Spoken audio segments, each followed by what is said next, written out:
and collector current follows this equation, where beta is known as current gain.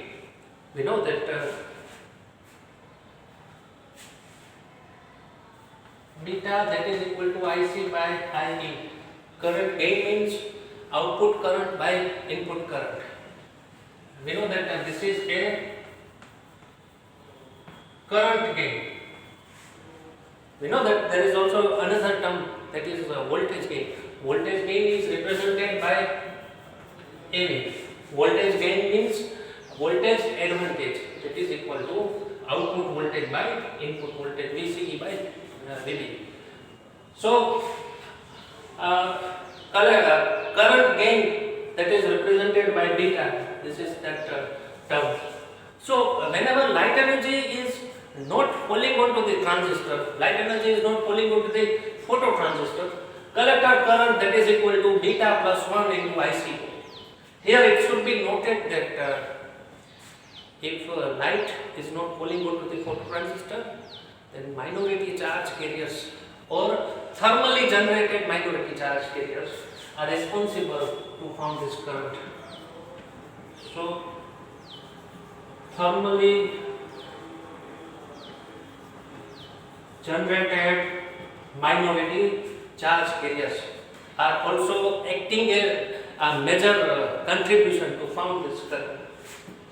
Now I have another possibility that whenever light energy is falling onto this phototransistor, so I am writing this again, that if light energy is falling onto this phototransistor, so I am erasing this, light is falling onto this phototransistor, light is falling onto the base collector junction.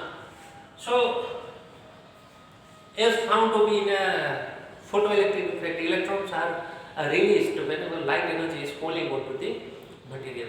In a photoelectric effect, alkali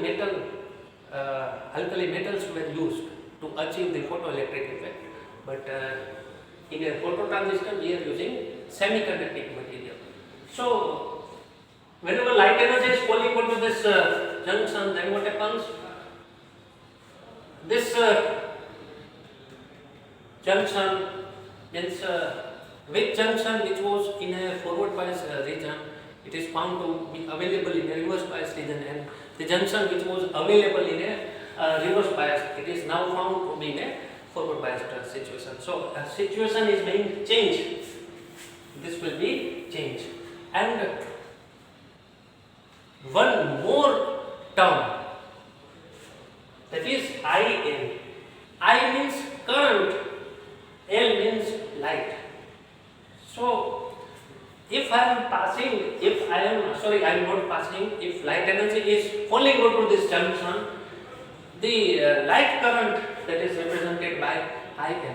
So in earlier case, IL becomes absolutely zero, but now I can't neglect this term. Earlier case, light was not falling onto the junction, so this becomes zero. But now it is not zero because light is being falling onto the phototransistor. So this is the same equation, but I must have to add IL. So this is a second equation. This equation is true whenever light energy is falling onto the phototransistor. This is true whenever light energy is not falling onto the phototransistor. Light energy is not falling onto the phototransistor. Light energy falls onto the base collector junction. So this is a working of the phototransistor whenever light falls onto this junction. We know that the first basic principle, construction, symbol, working, and as I have completed the working of the phototransistor, now I am moving to start the characteristics of the phototransistor. We know that in a phototransistor, if I am increasing the incident intensity of the light. We know that 2 milliwatt per centimeter square. This is an intensity. Intensity means intensity of the light is power passing per unit area.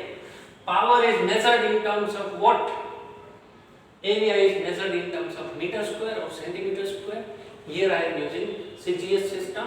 That's why that area is taken as a centimeter square, not a meter square. So,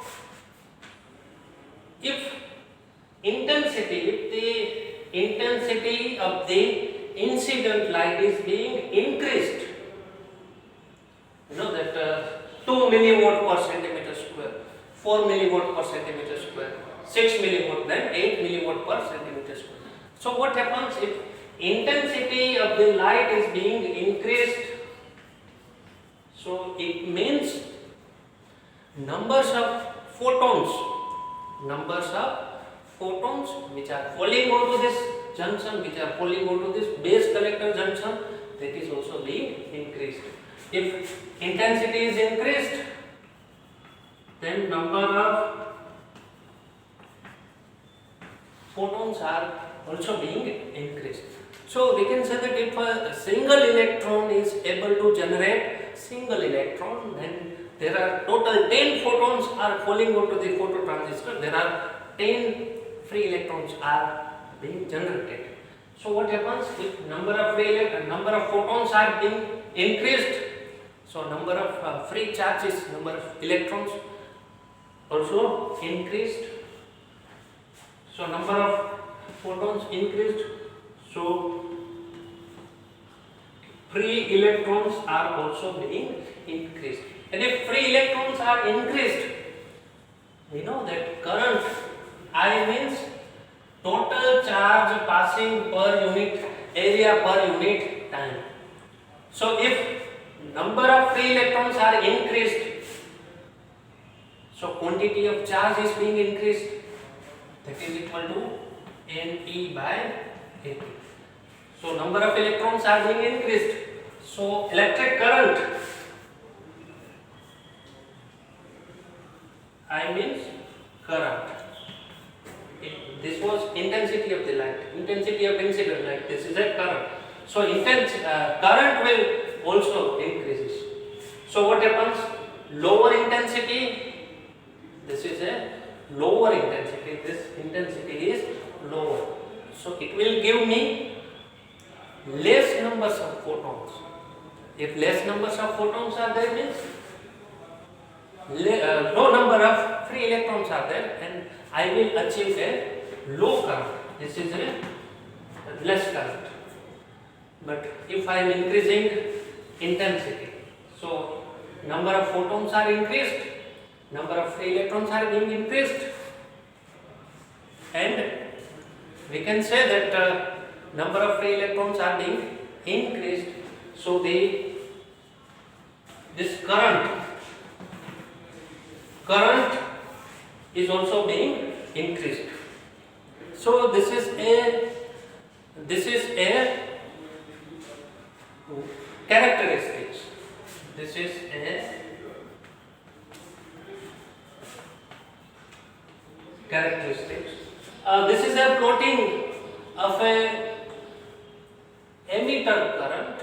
This is a plotting of a emitter current versus VCE means collector emitter voltage. So IV characteristics. This is a IV characteristics. So we can write that intensity of the light is being increased, number of photons are increased, number of free electrons which are generated due to the light, that is also being increased, and finally I am able to achieve a high value of emitter current. So this is a current voltage characteristics, or this is a emitter current versus collector emitter voltage characteristics. So this will be the characteristics of the phototransistor. Now there are few advantages are there, few disadvantages are there of the photo transistor, and there are lots of applications are found to be in a day-to-day life, in a practical life of this photo transistor. But we will start advantage, disadvantage, and we will complete this topic, photo transistor, by completing the applications of the photo transistor in a next lecture. So this lecture is about the basic principle, construction, symbol, working, as well as characteristics of the photo transistor, and we will complete this chapter, that is semiconductor devices, in a next lecture. Okay, thank you.